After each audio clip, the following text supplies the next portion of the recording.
Delo nam odraslim predstavlja najpomembnejšo dejavnost. Obsežna mednarodna raziskava je pokazala, da odrasli delo postavljamo na prvo mesto v svojem življenju, v svojem odraslem obdobju. Za šolajoče se in mlade, ki šele vstopajo v svet dela, pa bo delo šele postopno postalo pomembno, šele postopno bo dobilo prvo mesto. Na začetku je zanje najpomembnejši prosti čas. Naš Primož ni za ukalup. On mora biti svoboden. Mislim, da se počuti svoboden. Ker to je pač ena pot, ki je malo drugačna kot drugi. On je ustvarjalen tip in on lahko zdaj dela tisto, kar želi, pač ustvarja. Vsakemu človeku se zna res približati, poslušati. Bom rekla, da nikoli ne obsoja nikogar človeka, zmeraj ga nekako sprejema takega, kot je. Kot otrok je čutil se nekaj posebnega. Čutil je, da ga nekako šole bremenijo in je samo sledil svoji poti, njegovi želji, da bi se res ukvarjal sam z naravo.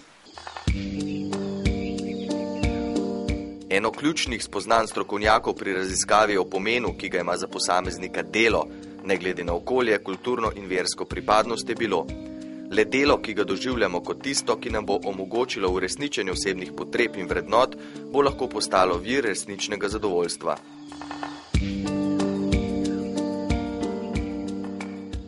Zelo pomembno je torej, da imamo svoje delo radi. Poglejmo, kje je zadovoljstvo v svojem delu našel Primož. Vse ovire, ki jih je treba premagati, samo v mislih, samo v mentalu. Drugih ovir ni bilo.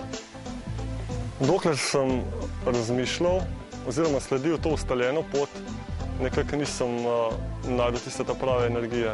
Šele potem, ko sem se začel ukvarjati s stvarmi, ki me veselijo, s temi hobiji oziroma s temi vsemi stvarmi, tukaj sem se najdel in se na koncu lahko tudi preživljam trenutno s tem. Vsakmu, ki me hoče poslušati, predvsem pa mojim gozdovnikom, poskušam predstaviti to vedenje, da smo vsi pravzaprav eno življenje, da smo vsi enako vredni in da je človek samo najmlajši otrok tega spleta.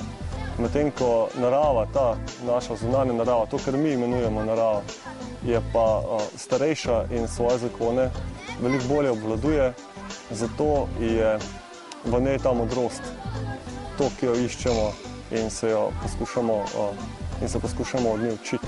Zdaj vidim, da je prav si izbral in prav se mi zdi, da nismo tišali, da smo mu pustili svobodo.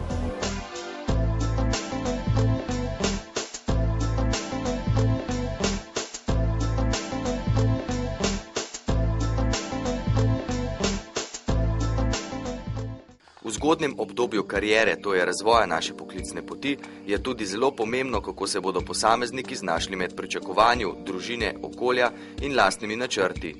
Še posebej, kadar naletijo na večje ovire, je usodnega pomena, ali bodo znali sprejeti podporo svojih bližnjih in morda tudi pomoč za to posebej usposobljenih strokovnjakov.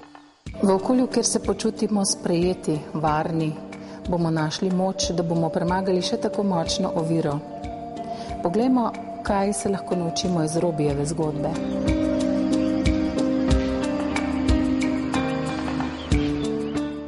Robi je imel nesrečo, zelo hudo je bilo. On je bil s kolesom, z avtom ga je en gospod pobral, sicer ni nikoli zraven prišel, da bi kaj poprašal, kako je z otrokom, ali kaj, bil je 12 let star takrat. Robi je lahko brezposelnim, ki so doživeli tudi neko izključenost, če temu lahko rečemo, z prekinitvijo nekega delovnega razmerja, dober vzor, da se lahko tudi z izobraževanjem in z nenehno aktivnostjo ter optimizmom lahko ponovno vključijo v družbeno življenje in tako zagotovo bolj pozitivno stopajo na trg delovne sile. Moja nesreča je pomenila dosti pomanjkanja. Delal sem kot telefonist, pa kot vratar. Na zadnje sem bil kot v klavnici živilski delavec. Zgled nam je lahko, kako kljub neki gibalni oviranosti, možganski poškodbi živi normalno, polno življenje in uživa v stvarih, ki ga veselijo. Rad delam z drugimi ljudmi in jim pomagam, ker se potem tudi boljše počutim. Razvoj kariere je mogoč skoraj v vsakršnih okoliščinah. Pogoj je volja, učenje, včasih izobraževanje, drugič bo dovolj usposabljanje. V nekaterih primerih pa bo naše težave pomagalo preukreniti že preprosto prijateljevo povabilo, ki bo prišlo ravno v pravem trenutku. Ko smo začeli z usposabljanjem v užu Moj korak, je sam predlagal, da bi ta v program vključili tudi svojega sošolca iz osnovne šole. Kajti Robi je namreč obiskoval po nesreči osnovno šolo s prilagojenim programom in je imel tam sošolca, ki je bil naglušen in mu je postal tudi zelo dober prijatelj. In moram povedati, da sta se oba zelo dobro znašla kot prijatelja, kot sodelavca in ugotovili smo, da je naredil tudi zelo dobro za našo skupino in za sebe.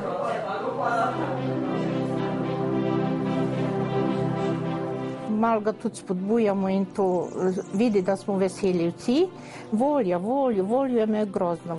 Eden težjih trenutkov, ki sva jih skupaj preživela oziroma poskušala prebroditi, se mi zdi tisti trenutek, ko je dobil obvestilo iz službe, da je dokončno ostal brezposeln, se pravi, da se mora prijaviti na Zavodu za zaposlovanje. Ugotavljali smo, ali to pomeni zdaj le konec sveta, kaj bo z njegovo službo, pa vendarle smo potem ugotovili, da obstajajo še druge možnosti, da se lahko še usposablja naprej in da vsekakor se mu s tem niso zaprla vsa vrata v življenju. Šport je tisto, s katerim se bi ukvarjal, če ne bi imel prometne nesreče. Najboljše, kar lahko storimo, kadar bomo ugotovili, da moramo na naši poklicni poti nekaj spremeniti, je to, poiščemo informacije, sprašujmo, pomagajmo drugim, sebi podobnim. Morda se vključimo v katero od organiziranih oblik učenja in poiščemo pomoč strokovnjakov.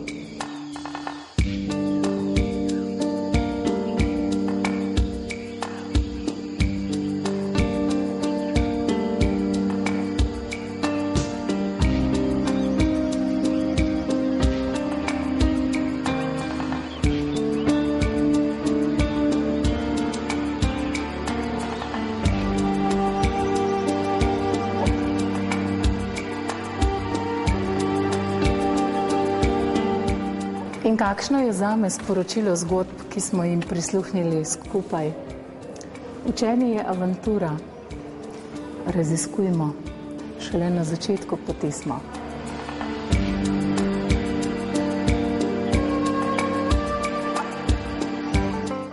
Prihodnjič bomo govorili o srednjem obdobju kariere.